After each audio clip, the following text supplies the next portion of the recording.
Mata upu se fulutasi. O le tala ia ye fata malana tautou. O ye fata le kiliata o le toa malusi lava ia. O le tama le fafine talitane na whanau ye fata e kiliata. Na whanau maile a wa kiliata o tamatane ia te ia. Wa matutua tamatane le fafine. Na lato turia leo ye fata. Ma lato whaiatu ia te ia. E te le maua se tofi le a ingolo mātou tama, a wā o oele tama le whawhine ese. O na sola ese aile o ye fata i o na uso, wa no foile nu o topa, na whaapotopoto atua ilea ia ye fata o tangata whatau waa, o lātou whewa i maia. Wo o i o naso na tau ele whanau ngā āmoni ma Israelu. Wo o ina antau le whanau ngā āmoni ma Israelu. No atu leo toe ino kiliata e ambi ya ye fata ile nu o topa. O latu whaiatu ya ye fata. Maliu mai ia.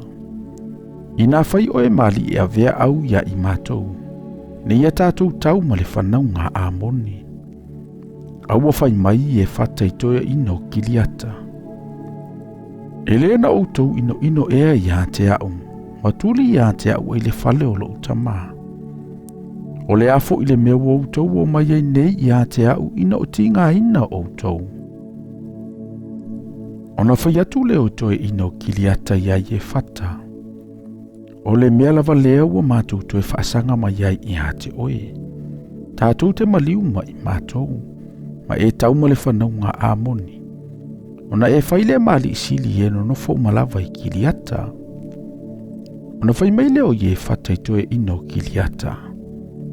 A whai tātou te fo i ma outou e tau ma le whanau ngā āmoni. A whaina mai fo i lātou i a te au Jehova. E whaia e a umali sili i a te outou. Wa whai atu toe ino kiliata i a i e fata. E whaafafonga mai Jehova i a i tātou. Pe a whai mātou te le whaia e tūsa ma lau whetalainga. O na o leo i e fata ma toe ino kiliata.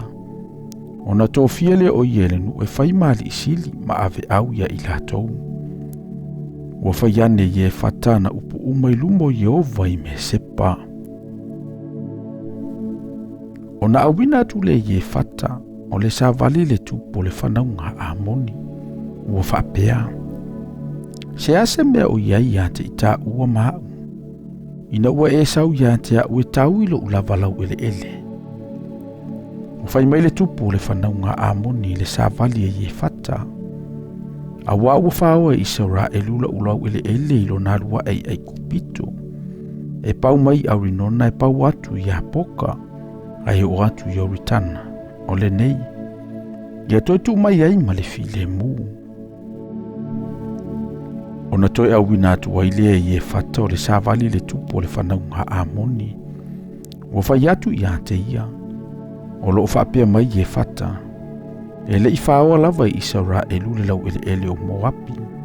Ma le lau ele ele o le whanau ngā āmoni. A wana e mai i saura e lui ai kupito. Ma ui ane i le vau. E o i le sami ula ula. Wo o atu i ka tesa. O na awina atu le i saura e lule savali le tupo e toma. O loo whaapea. Se o ui ane i lo nuu. Ai le whaalongo mai le tupo e toma. A wina mai fo inisi le tupo Moapi. Ai le mawhai o ia. Ona nofo i leo Israelu i ka tesa. Ona latou i antu le i le vau. Ma latou whata amilo le nu o e toma ma le nu o Moapi. Ma latou o antu ai le mea lua e ai le lai le nu o Moapi. Ma latou tola wapi le lai tu o Arinona. Ai le iso po ia le tua o yo Moapi. Awao Arinona o le tua o i le o Moapi. Ona awina le Israelu o le savali a se kono le tupo sa Amori. Le tupo he se pona. Wa whapea atu ai Israelu ia te ia. Se yo ui ane i lau ele o antu ai i le unuu. Ai le Italia se kono le upo Israelu. Ne ia lato ui ane i lo nanu. Wa whaapotopoto fo ia se kono i lo nanu umalava. Wa tola wapi ia esa. Ona lato tau ai lea ma Israelu. Ona tuuina atu le Yehova le atu o Israelu se kono malona nu uma le lima o Israelu. Wala tu fafasi ya ilatou. Na moa foi Israelu le nu uma lavo sa amori o esa nonofo ile anu. Na lato moa le lau ele uma lavo sa amori. E pau mai aurinona. E pau mai I apoka. E pau atu I le vau. E o atu I oritana. O le nei. O Yehova le atu o Israelu na ia tuli ese atu sa amori ai luma o lona nu o Israelu. Ai fai ea mo oe. O le mea avanea I ki mosa lo watua ia te oe. E te le tau fia ea mo oe. O mea umafo I au mai ai Yehova lo mātou watua mo I mātou. Mātou te tau fia lava mo I mātou. O le nei. Pesili e o ia palako le antali o se poru, le tupu o Moapi. Pena fai e ia se fina unga ma Israelu, pena tau e ia se taua ma ilatou. A onofo Israelu he se pona ma ona whaoa a ai, ma aroeru, ma ona whaoa a ai, ma a ai umai lata ane I aurinona, e tolu ngā lau ona tausanga. Se ale mea na utou le whao ai I ona poia. O a ufoi, o te le ianga sala atu I te oe. A o oe, ua e anga leanga mai I te au. Ina ua e si mai le taua I te au.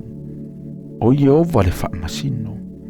Ia Faamasino ia le nei aso I le whanaunga Israelu ma le whanaunga Amoni. A ua le whaalungo mai le tupo le whanaunga Amoni upo I e whatana ia mōlia I te ia. Ua o ia I e whatale nganga o Yehova. O nā luanele o I e kiliata ma Manase. Ua I aluane fo I mesepa I kiliata. O nā luanele o I e nai mesepa I kiliata I le whanaunga Amoni.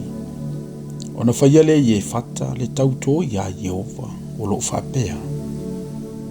A whaia te tuuna mai lava le whanaunga Amoni lo ulima. O na whailea mo Yehova o se na te urufafo I whaitoto o lo ufale. E whaafeta ia I a te au lo ufo I atu ma le manuia. Na I le whanaunga Amoni. Pe o te whaia I le tauranga pō.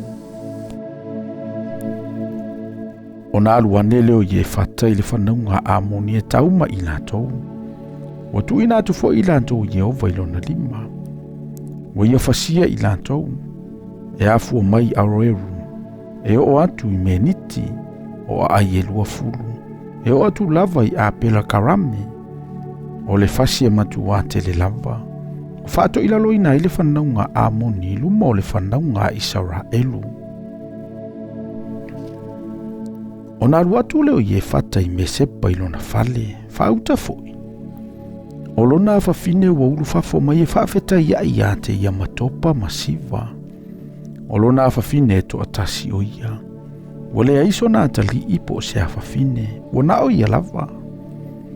Ua iloa antu o ia. O na saile e ia o na ofu. Ua whaiatu.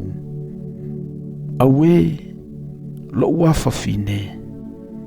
Ua e matua whaati ngai na ina au. O loo we whaatasi ma e whaatu atu vale ia te au. O au foi, ua utautala atu ia Yehova.